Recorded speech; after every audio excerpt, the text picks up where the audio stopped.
Obviously, it is conference season, so everyone is having their conference for like the next week or whatever. Obviously, the Labour Party conference is on at the moment at the time you're doing this, but Reform also had their conference in Birmingham, and honestly, there have been a couple of people that have covered it, although at least those that weren't deplatformed by Farage. I know, how could free speech Farage deplatform and stop publications from being invited to cover the conference? You know, shocking, right? But I think we expected that to happen.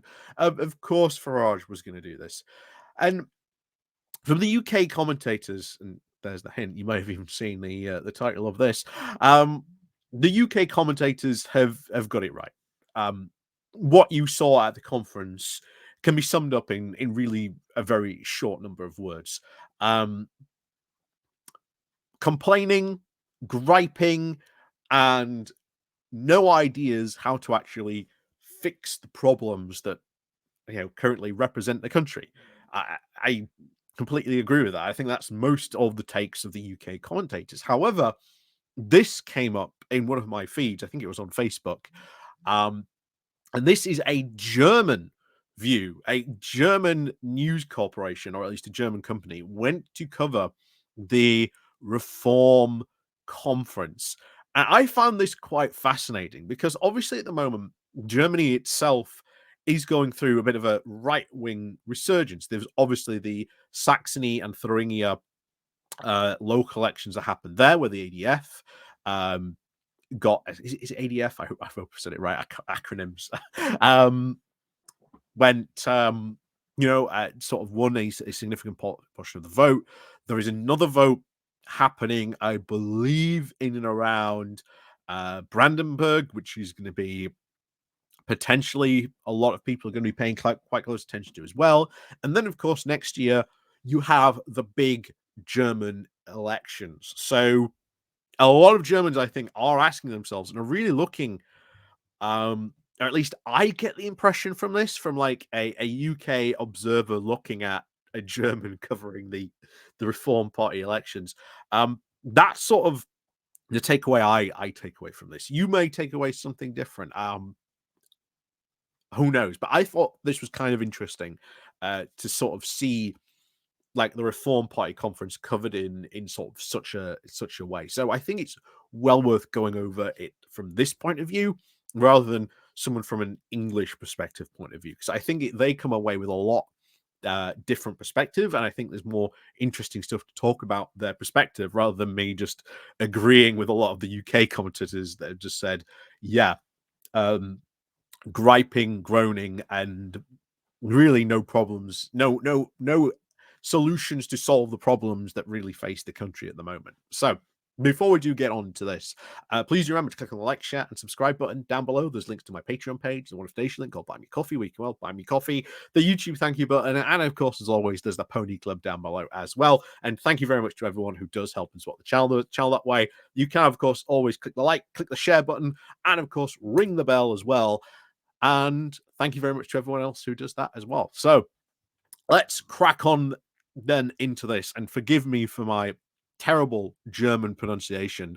Taucher, Tauger Sauschu, I think that's how you say it. I don't know. That's honestly as close as you're going to get it, to be honest. But anyway, let's crack on then into this. So, the Reform Party UK conference begins today in Birmingham. The right-wing populists now showed their potential in the parliamentary elections, which was probably mainly thanks to the party leader Farage, and he is already calling now for a hunt.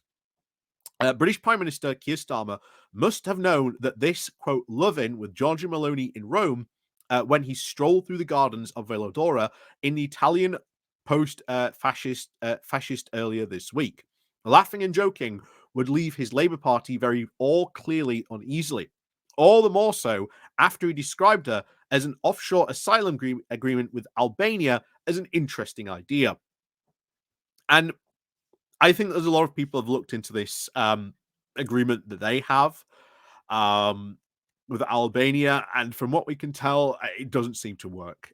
From what we can see, I think other people might have more information from this, but from what we can at least see at the moment, it doesn't really seem to work for Italy. Uh, Shock horror, just like the Rwanda agreements. But Starmer has no choice. It continues, but to quickly prove that he can actually tackle, or at least take action, on the issue of irregular migration. The main reason for this is just one man, Nigel Farage. His right wing populist Reform Party won only 5 seats in July due to the British first past the post voting system, but their share of the vote was 14.3%. But what is more likely to worry Starmer even more is in those 89 of the 412 constituencies where he won, Reform UK was only very slightly behind Labour. This has now inspired Farage to issue a new battle cry. From now on, Labour, rather than the Conservative Tories, would be declared the main enemy. This is nothing new. We've heard this before.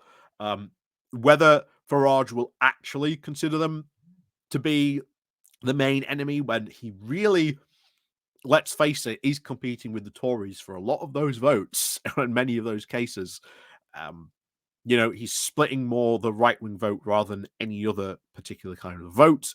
It is something obviously to bear in mind. This is a potential threat. We can't, take this, lightly or sitting down or anything like that.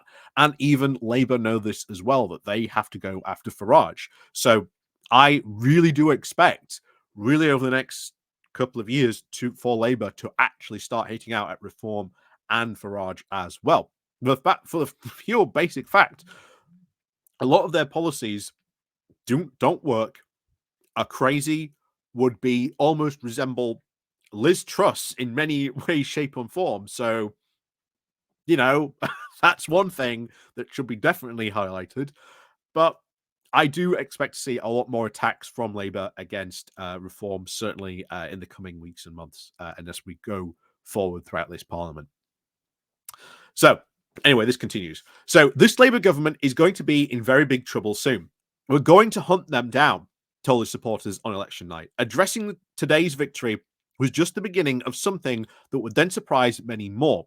Anyone who's followed Farage's career over the past 15 years, even specifically, knows that such declarations of war are better taken seriously. And again, as I said before, they should be taken very seriously. Labour should not be sitting down on this one, and especially going into the next election, they can't ignore Reform like they did in the previous election. So, with this surprise, of course, return to politics just months before the election in July this year, he played a major role in the destruction of the Tories, once the most powerful Conservative party in Europe, which he had believed could neutralize Farage's right wing populist, now increasingly racist slogans by moving even further to the right. That went badly wrong. The Tories lost more than 250 seats, making it their worst result in their history. Their own MPs said they had been virtually wiped out, and Farage even spread rumours that he would not mind taking over the sad remains of the Tory party soon. That will be very interesting to see if Farage does make such a move. We've already talked about a possible Farage phase of the Conservative Party civil war before, many, many times. That could indeed maybe happen. The party is currently in a lengthy process to try and find a successor to the hapless Rishi Sunak, but their old survival instincts so far have now prevented them from making such a deadly embrace. That's very true indeed at the moment, but how long may they put off taking that embrace? So it is now very difficult to imagine Brexit without Farage's ruthless polarization, with his jovial, aggressive charisma, and even feel for controversial issues. He reaches voters who do feel increasingly less affected by the mainstream parties. He repeatedly lied and polemicized unhabitually against the AIDS patients, migrants, and Brussels bureaucrats, thereby even creating fertile ground on which the Brexit referendum was then won in 2016. It was probably his greatest political success to date. That's very true. As much as I do not like Farage, you've got to give credit to people where credit is due. And It was his greatest political success to date. That is very true. So the fact that many, of course, the majority of Britons now see Brexit as now a clear mistake has had very little effect on his popularity. And that is true. Farage distanced himself. Farage distanced himself massively since that case. Massively so. Brexit was, of course, simply not implemented properly, he explained just a few months ago, before returning to his attacks on the so-called establishment. Farage is perhaps the British politician who comes the closest to the style of Sarah Valkenet, who many have, of course, invented it. Her eternal disruptor, who stays out of the day-to-day politics and whose core businesses now is the destruction of the liberal democratic structures. Oh, we said this before. This is partly why is there's that German sort of looking at Farage. How do they look at Farage? How do they, look at the sort of the difference between them and what's going on? This is sort of somewhat interesting on this. So that is partly one reason I think this person we probably will be hearing a lot more of in the future. I've got to think at some point maybe do a video about her. Maybe we'll talk about her on Geoscope. Maybe sometime well worth talking about at some point. That is definitely for sure. It continues though. However, in one respect, he now differs from his German relatives.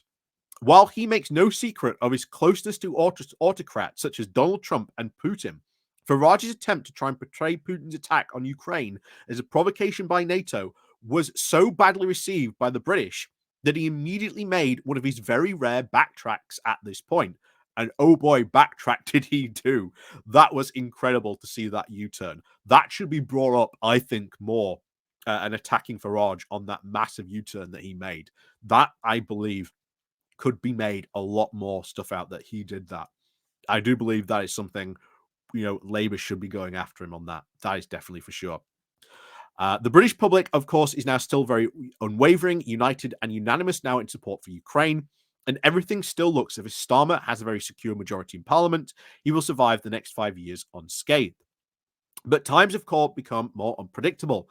Starmer's only been in office for just 2 months, and instantly, the usual honeymoon, his poll ratings have now plummeted faster than any other newly elected British Prime Minister.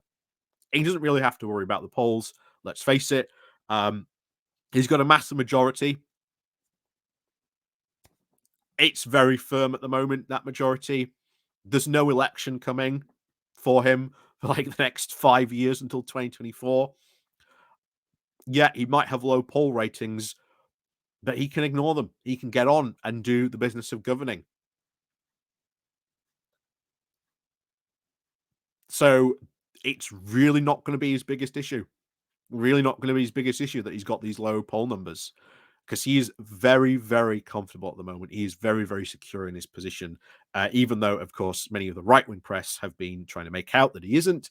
And even, bizarrely, left-wingers basically just using it as an excuse to attack Starmer because they don't like Starmer. I've even been buying into that right-wing talking point, which is kind of shocking on many aspects, but hey, there you go. In addition, of course, the British majority voting system has been very free to protect the country by some extent to the kind of fragmentation of the party landscape that Germany is now currently experiencing. But nevertheless, in the election of June of 2024, two major popular parties together won only 57% of their vote. This means that 1 in 3 Britons no longer feels represented by them. This is a situation that has not been seen on the island for more than 100 years. And yeah, that is very true, but percentage is not how you win vote share in this country. It's about seats. If you win the seats, just as Starmer did, you're the ones in power.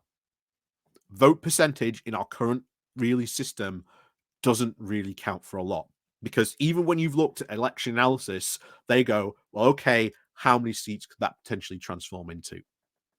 Even Reform winning only 14% of the vote only transformed into 4 seats.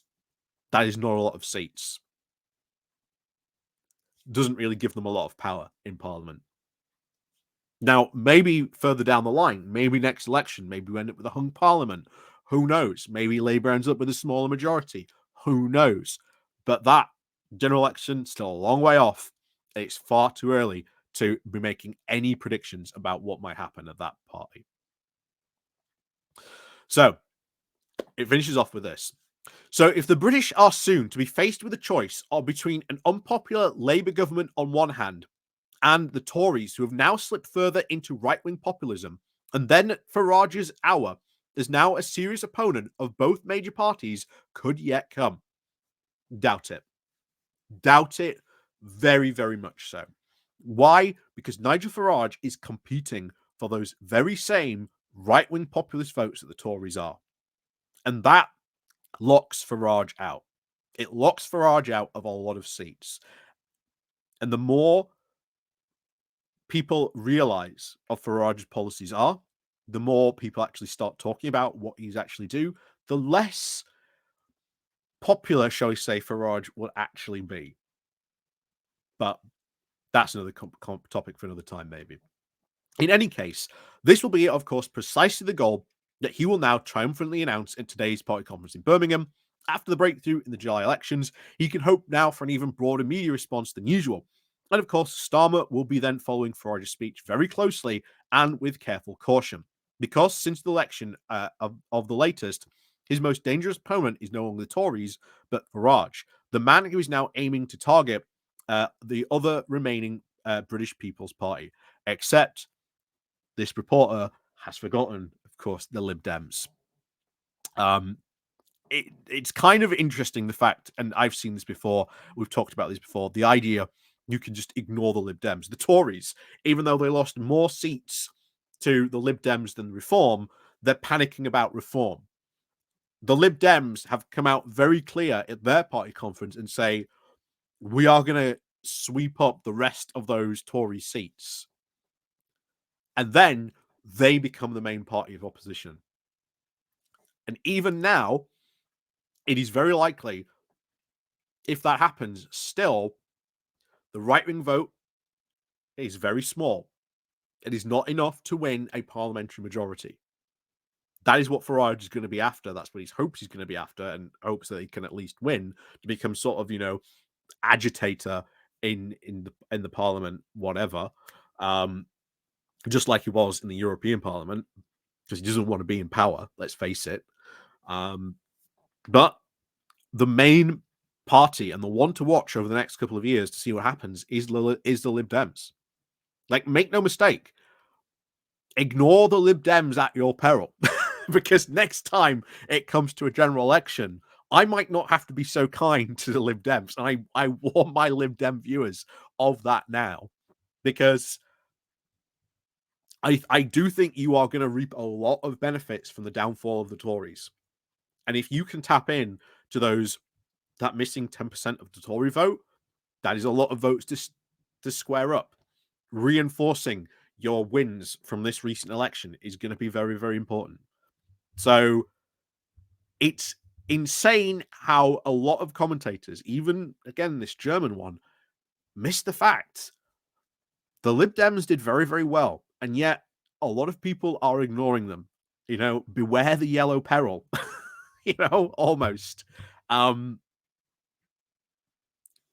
They are a massive threat to the Tories. They are potentially a massive threat to Labour, even a massive potential threat to Nigel Farage at the next general election. But as I've said before, the next general election is a long way off, and it's going to be very, very difficult to make a prediction of what will happen.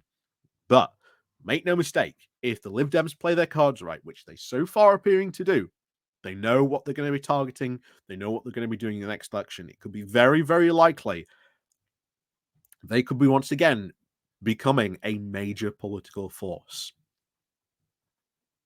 And you do not see a lot of political commentators saying that, which to me is the biggest shock of them all, that everyone's just ignoring the Lib Dems. But maybe that's part of Ed Davies' plan, So, as always, thank you very much for watching. And of course, as always, let me know what you think down in the bottom and the comments. And of course, we'll see you all next time.